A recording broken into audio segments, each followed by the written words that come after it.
Hello everyone. तर friends, आज ही ना खूप मस्त असे केक आपण पाहणार आहोत. एक मँगो आणि एक ब्लॅक फॉरेस्ट अशा दोन पद्धतीचे केक आपण पाहूयात.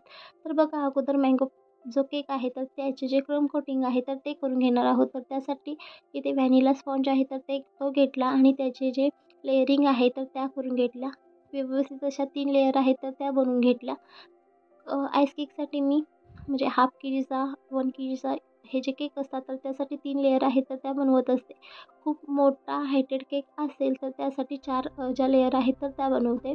तर बघा, इथे 8x8 या साईजचा केक बोर्ड घेतला. त्याच्यावरती थोडीशी क्रीम लावून घेतली आणि त्यानंतर आपल्या केकची जी पहिली लेयर आहे ना तर ती ठेवून घेतली. त्यानंतर जे आपली व्हिप क्रीम आहे तर ती स्प्रेड केली. मँगोचं जे क्रश आहे तर तेही स्प्रेड केलं आणि मँगोचं जे क्रश आहे तर ते मालास कंपनीचं ना खूप छान अशा पद्धतीचं येतं. त्याची जी टेस्ट आहे तर ती मला आणि पर्सनली मला आणि कस्टमरलाही खूप छान अशी वाटली. तर बघा, आता यानंतर केकची जी दुसरी लेयर आहे म्हणजे वरचा जो फुगीर भाग आहे तर तो उलट्या साईडने आहे तर तो ठेवून घेतला. त्यामुळे आपल्याला जे केकचं फिनिशिंग आहे तर ते करायला सोपं जाईल. त्यानंतर त्याच्यावरती क्रीम लावून जे नेहमीप्रमाणे क्रश आहे तर तेही स्प्रेड करून घेतलं आणि त्यानंतर केकची जी तिसरी लेयर आहे तर ती ठेवून घेतली आणि सर्व लेयरवरती शुगर सिरपने जे सोक आहे तर ते करून घेतलं. त्याच्यामुळे केक आहे तर तो सॉफ्ट आणि एकदम खायला व्यवस्थित असा लागतो. तर बघा, आता या केकचं जे फिनिशिंग आहे तर ते करण्या अगोदर केक क्रम कोटिंग करून थोडासा सेट होऊन द्यायचा आहे फ्रीजमध्ये एक 15 ते 20 मिनटे तरी. आणि त्यानंतर आपलं केक आहे तर तो फिनिशिंग करायसाठी घ्यायचा होता. तर तोपर्यंत हे दोन्हीही केक आपण क्रम कोटिंग करून घेऊयात आणि त्यानंतर दोन्ही केकचे जे डेकोरेशन आहे तर ते पाहूयात. तर बघा, आता इथे मी ब्लॅक फॉरेस्ट केक आहे तर तो घेतला. म्हणजे त्याचा जो स्पॉन्ज आहे चॉकलेट स्पॉन्ज तर तो घेतला. त्याच्याही 3 लेयर आहेत तर त्या बनवून घेतल्या. त्या पहिली जी प्रोसेस केली म्हणजे पहिल्या केकला जी प्रोसेस केली तर तीच प्रोसेस ह्याच्यावरतीही करायची आहे. अगोदर क्रीम, त्याच्यानंतर जी पहिली लेयर आहे तर ती व्हिप क्रीम, इथे चॉकलेट सिरप आहे तर ती इथे मी लेअरिंगसाठी फिलिंगसाठी वापरलं आणि त्यानंतर आपला केक आहे तो खूप म्हणजे खूप भारी असा टेस्टला लागतो. तर बघा, आता हे दोन्ही केक आहेत ते मला बेकरीतून ऑर्डर आल्या होत्या आणि बेकरीत मी 200ला व्हॅनिलाचा म्हणजे व्हॅनिलाचे जे फ्लेवरचे केक असतात तर ते आणि चॉकलेट आणि ब्लॅक फॉरेस्ट हे केक आहेत तर ते 220 रुपयाला आणि बटरस्कॉच हे 3 केक मी 220 रुपयाला देत असते. तर बेकरीतूनही खूप छान अशा ऑर्डर येतात. तुम्हीही तशा पद्धतीने ट्राय करू शकता की बेकरीतही केक द्यायला. तर बघा, आता ह्या केकचंही व्यवस्थित असं मी क्रम कोटिंग करून हे दोन्ही केक आहेत तर ते फ्रीजरमध्ये सेट होण्यासाठी ठेवून दिले.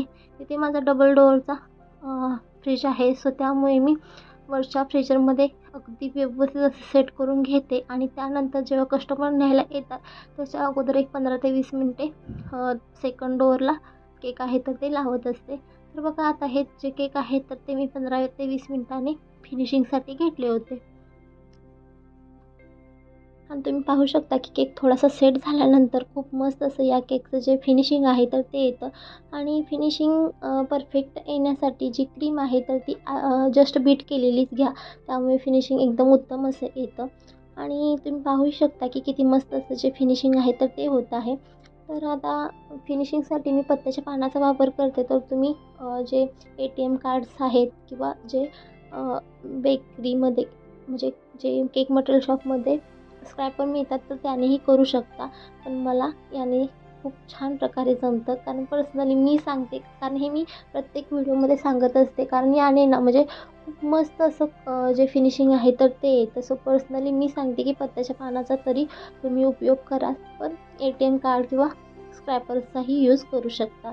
तर बघा, इथे जे येलो जेल आहे तर ते मी आता केकवरती स्प्रेड करून घेणार आहे. त्यामुळे आपला जो केक आहे तो परफेक्ट बेकरी स्टाईल होऊन जाईल आणि बेकरीत केक द्यायचे आहेत. सो त्यामुळे परफेक्ट बेकरी स्टाईल होणे गरजेचेच आहेत.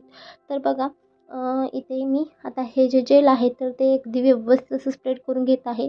तर मी अगोदर म्हणजे ह्या व्हिडिओच्या अगोदर एक व्हिडिओ अपलोड केलेला आहे. तर त्यामध्ये तुम्ही पाहू शकता की जरा थोडंसं जे केकचं जे फिनिशिंग आहे तर ते जेल स्प्रेड करताना थोडं कमी झालेलं आहे. कारण जे त्यावेळी जे जेल होतं तर ते थोडंसं घट्ट होतं. त्यामुळे जेल केकवरती व्यवस्थित असं स्प्रेड झालं नव्हतं. पण यावेळी मी जे जेल आहे तर ते अगदी स्मूथ असं म्हणजे एकदम पातळ कन्सिस्टन्सीमध्ये करून घेतलं होतं. त्यामुळे तुम्ही पाहू शकता की आपलं जे केकचं जे फिनिशिंग आहे तर ते अगदी आहे असंच राहिलं.